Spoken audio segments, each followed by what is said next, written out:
Okay, so it's come to my attention that some people are struggling with 3.6, so let me walk you through it. So basically what we're doing in 3.6 is we're taking action to promote physical activity.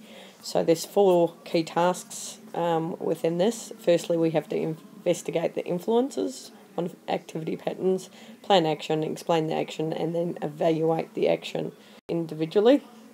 Firstly, influences on physical activity. What we need to do is collect evidence of and critically analyse factors that influence affect the group's participation in physical activity. So, depending on our group, and if you're in my class, it's primary age students. Basically, what encourages those sorts of students to participate, so the enablers, and what discourages them from participating, so the barriers. Then you're to outline other influences that may have affected your group's idea about participation in physical activity or the ability to be active. So that may have things like facilities, access to information, all of those types of things.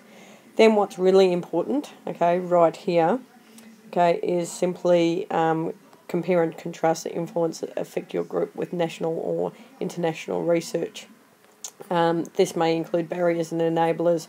Your critical analysis could include reasons why there are similar and differences between your group and national or international research. So basically what I want you to do here is a plus minus interesting suggestions type thing. So this here is really quite important. So what we're looking for is the research, and you should be able to critically analyse that as well. In this area here, what you may want to also consider is the differences between your age group and maybe adults if you're struggling to find results for that age group. So I want you to have a comparison between 2 different groups. That's really quite important for that critical analysis.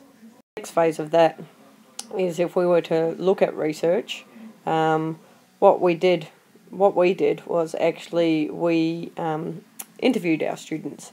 So we can use the fact that over here what we did is we used Skype.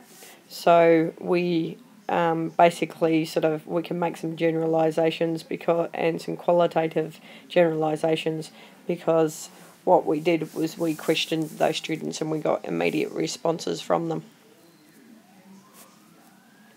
We move on. What we found was simply we found that some of these influences that affected participation, just like advertising their self-confidence, their peer group pressure, facilities. Some of them said they would like to participate in things like that, but they didn't have the facilities. Some were culturally orientated, etc. Now, what's really important is we need to establish what the students said. So if you can recall back to your interview, that should help you.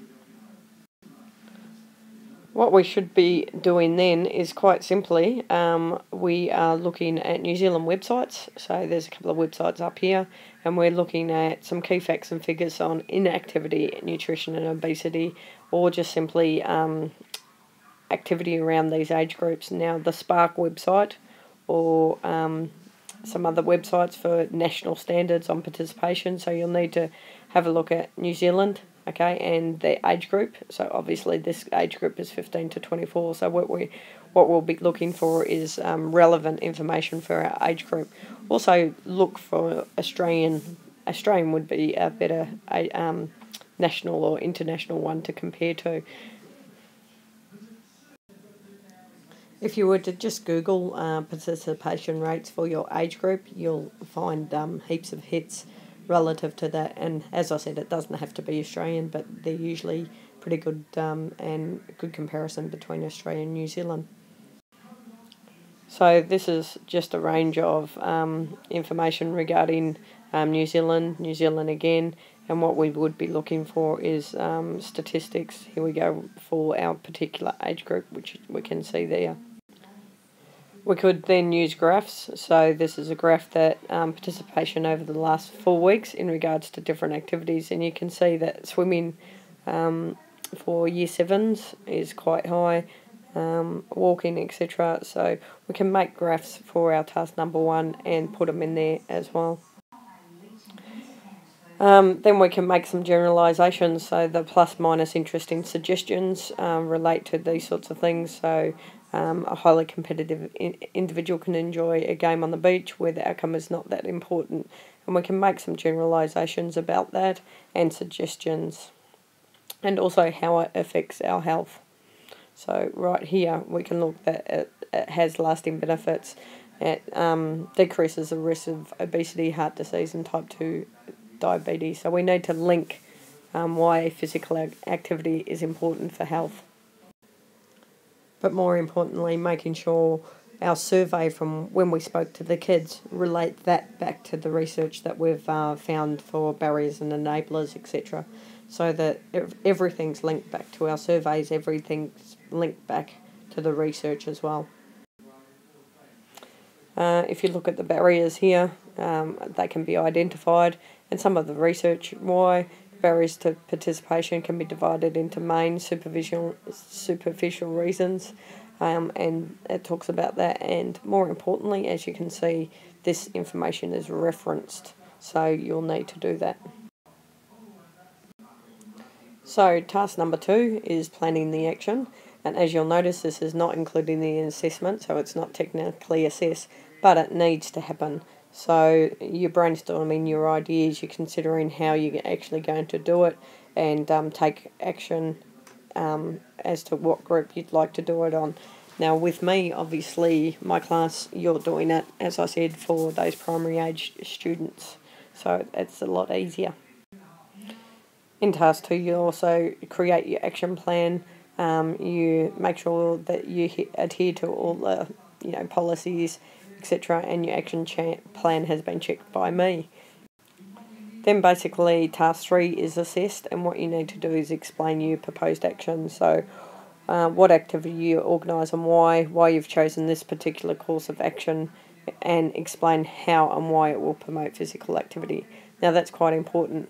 Right in here, there should be some consideration as to YouTube being an international resource for people to access, so you may have an influence on other people as well as our target population. These are key points, and make sure you cover each of these in your assessment. So here's an example. Basically, this is an example of Pilates for the target population, and it just goes into, again, key facts, the PMI of the activities and the action plan, why they've chosen it, how they've overcome the barriers, so relating it back to task number 1, looking at some of those cost issues and transport issues which are relevant for us as well, and basically how mentally, emotionally students will enjoy themselves, so how it's linked to health as well. You can see comments about spirituality and as well as socially. And then it's linked to why this is important in regards to a health promotion, so why we're doing it. Now finally, task number 4 is the evaluation of what we've done and why we've done it.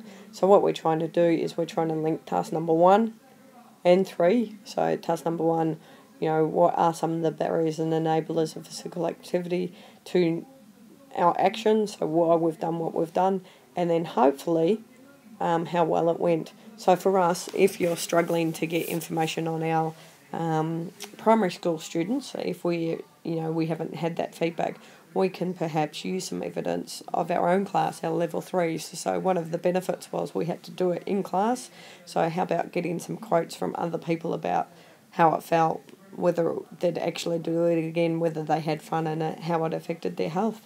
And that would be the evaluation.